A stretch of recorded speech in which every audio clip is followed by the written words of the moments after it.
Namaste, yogis. Namaste, yogis. Today's tutorial video is about Bakasana crow pose. For those of you who have no idea what this pose is, let me just quickly show you. And then I'm going to explain the alignment of this pose using 2 blocks. So this is one of those arm balances poses that is relatively accessible to majority of the people. You come into your palms, you shift forward, lifting one foot up, lifting the other foot up. Think about kicking your butt with your heels, and now you're balancing on your palms, okay? So a lot of times when teachers teach this pose, they will tell you to shift the weight forward. Let me explain by using 2 blocks. Imagine this block here as my forearm just now. And now I'm going to balance my body on top of my forearms.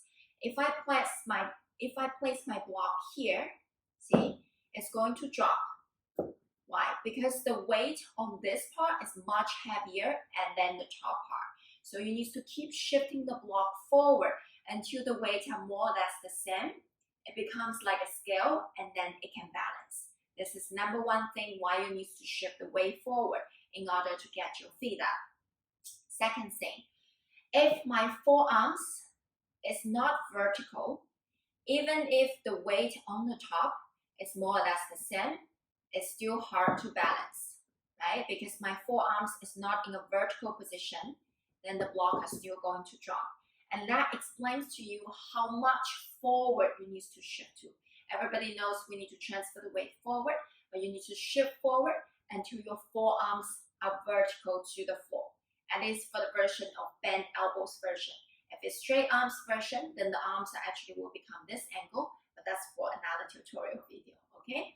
So now you get roughly an idea about this pose. We are going to do a quick warm-up to get your shoulders, get your wrists, get your anterior side of core muscles ready before we try the pose again. So come to lying position. Keep the knees bent, feet same width as your hips width apart. Bending your elbows, interlace your fingers, hands behind your head. Inhale, prepare. Exhale, roll yourself up to the tip of your shoulder blades. Inhale, reaching your arms forward. Grab the back of your thighs. Exhale, bending your elbows. Pull with your arms to curl yourself a little bit higher. Now it's probably in your brushstrap levels. Keep your chest at the same height, eyes looking forward. Now reaching your arms up. Think about rib cage towards the center and drag your rib cage towards your pelvis. Bending your elbows again, hands behind your head, and then coming down. So if doing this correctly, you should start to feel the front side of the tummy muscles firing up. Let's do it 2 more times. Inhale, prepare. Exhale, curl up. Inhale, reaching your arms forward.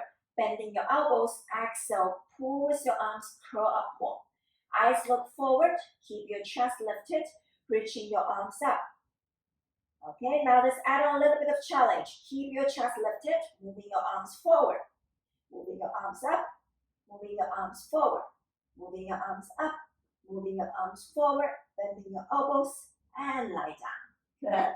I trust you'll feel a little bit more right now, right? Especially around the rib cage area. Third time. This time we are going to add on more with the legs. So you are bending your knees, lifting your feet up in the air so your shin bones are parallel with the floor. And make sure you're grounding your lower back to the floor to reduce the arching on the lumbar spine on the lower back. Inhale, prepare. Exhale, curl up. Inhale, reaching your arms forward. This time you are not grabbing the back of the legs, you are lengthening your arms through the fingertips. Okay? If your lower back can easily touch the floor, you try straighten the legs. If your lower back still can touch the floor, lower down the legs a little bit. But if your lower back started to arching, don't go downward. Focus on rib cage towards the center, belly button down. Hold it here for 3, for 2, for 1. Bending the knees, hug your knees to the chest, and then relax your feet down. Very good. Okay, so this is a very quick warm-up for the front side of the tummy. And now we are going to do a lying version of Bakasana. And I learned this from a very famous teacher called Jason Crandall, and I really love this drill, okay? So you lie down to the floor, you're reaching your arms straight up. Think about separate your shoulder blades and lifting something really heavy. The back of the head should be still down to the floor, but your scapula almost lifting off from the floor. And then from here, you're using your lower abdominal muscles to curl your tailbone off from the floor, hugging in the knees as close to the chest as possible. Of course, it depends on your flexibility as well. But keep hugging in your knees to your chest, curl your tailbone, lower back off from the floor, and then reaching your arms straight up. So you're actually doing a crane pose, a straight arms version already. If you are bending your elbows this way, then you are doing a Bakasana, okay? Hold it here, 5, 4, 3, 2, and 1. Release, okay? So that's a little bit more on the lower tummy, okay? Now, roll yourself up. Now coming to seated. There are so many ways to approach crow pose. You can approach it with lying, and now we are going to approach with seated, and then towards the end, we are going to try on your palms.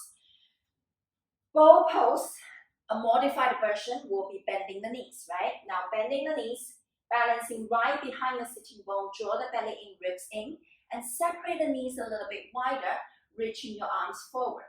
You can bend in your elbows here, so you're trying to mimic the shape of the Bakasana already. The feet is in the air, draw the belly in, ribs in, and then hold it here, okay? For 5, 4, 3, 2, 1, and release. So even in these two versions, we are not yet bearing any weight on our hands, on our shoulders. The tummy is pretty much doing the same work as in Bakasana. So I want you to get a flavor of what your tummy muscles are supposed to do in the final unbalanced poses, okay? So now let's coming to yoga squat Malasana position. So Malasana position is difficult for some people because the flexibility of the hips flexion and also the ankle. If you cannot get your heels down, try to separate the feet a little bit wider and see if that helps. If it's really not happening, that's okay. You can roll your mat and then place it underneath your heels, okay? So in this Malasana position, instead of rounding your back, think about using your elbows to pushing the inner knee out, and then get your namaste hands in front of your chest, lifting your chest up high.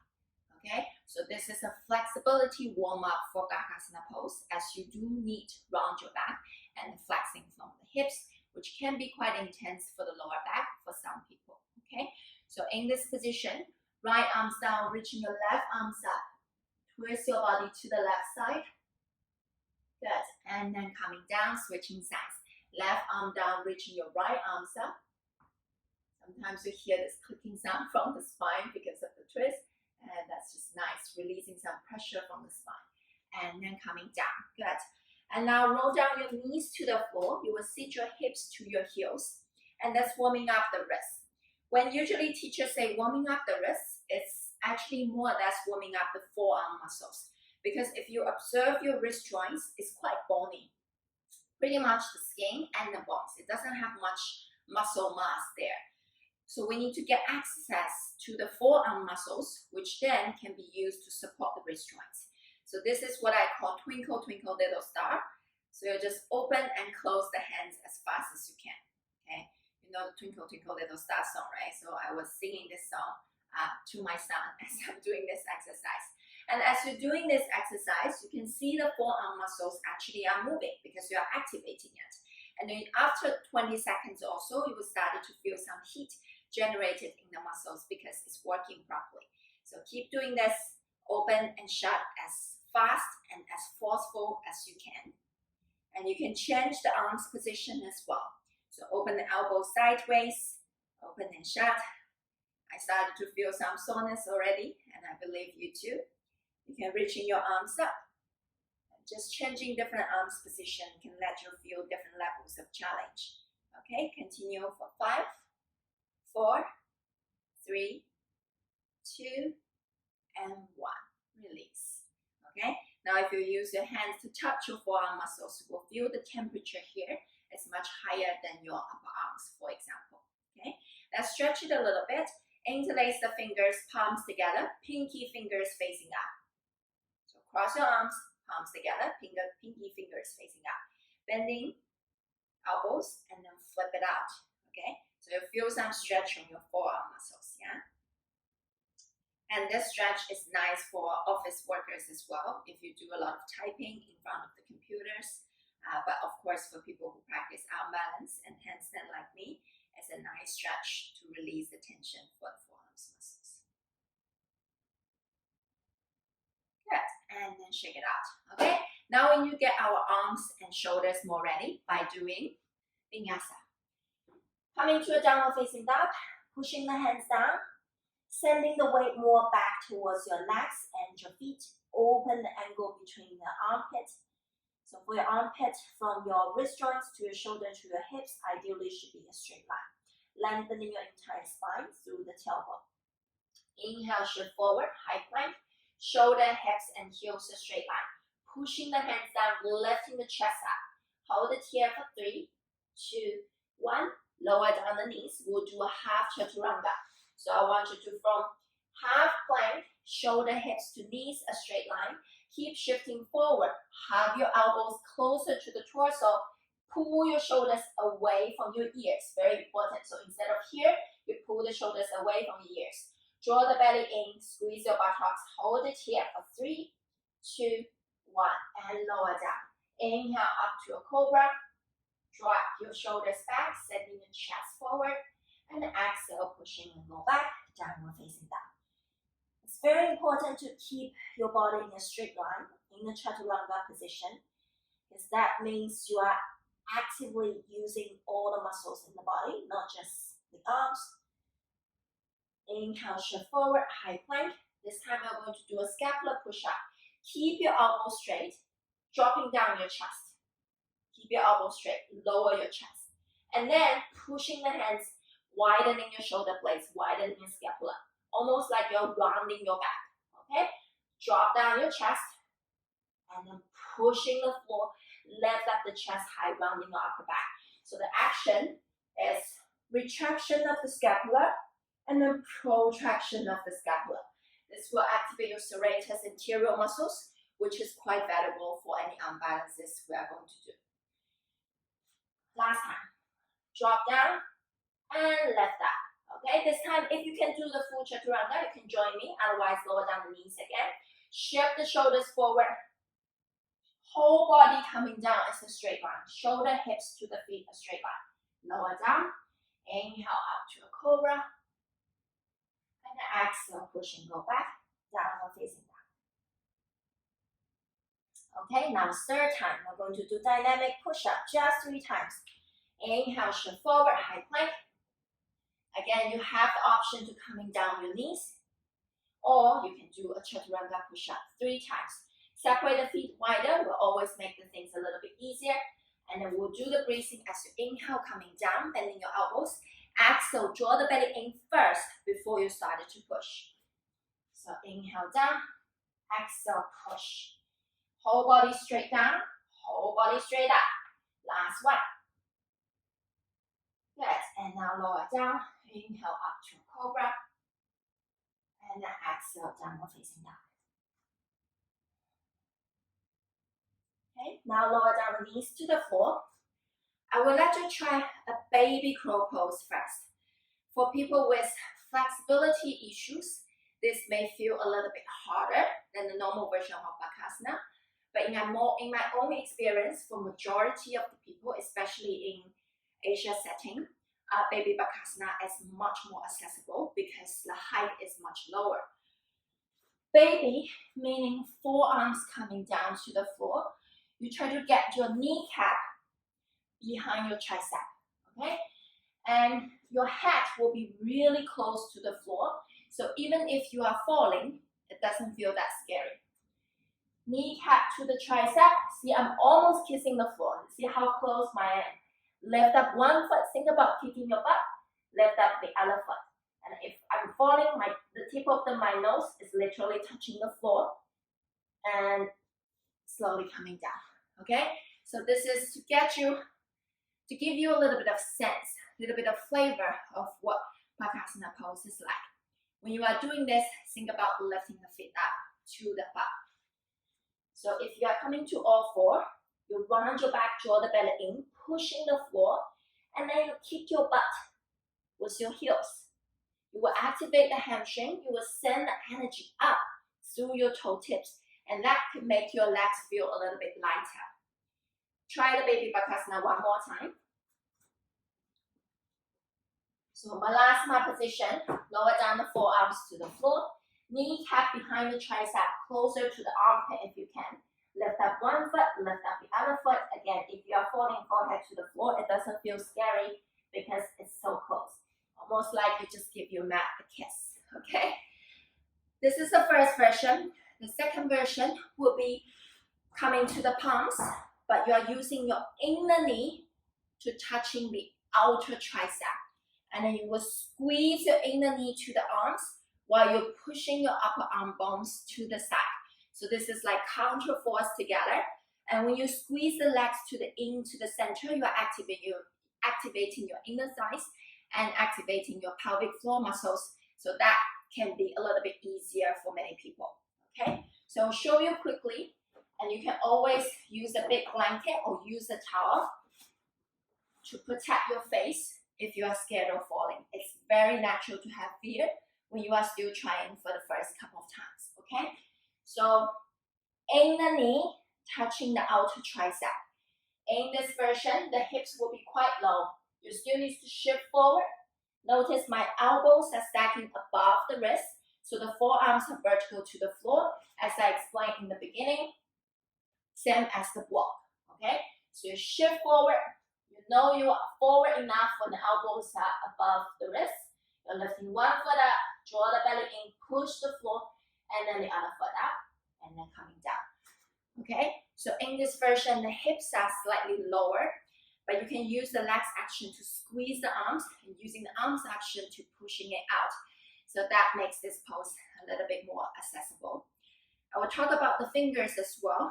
My preference, if this is the mat, my preference is I will curl my fingers in this way, like spiders. So this will activate those small muscles on your fingertips. And if you think about it, fingertips are very far away from our heart. And you need to put in a lot of awareness, a lot of thoughts to the fingertips to feel the muscles there. If you're just very loosely relax your hands to the mat, or you're pressing all the fingers from the tip of the fingers to the knuckles to the floor, it's harder to feel this gripping action.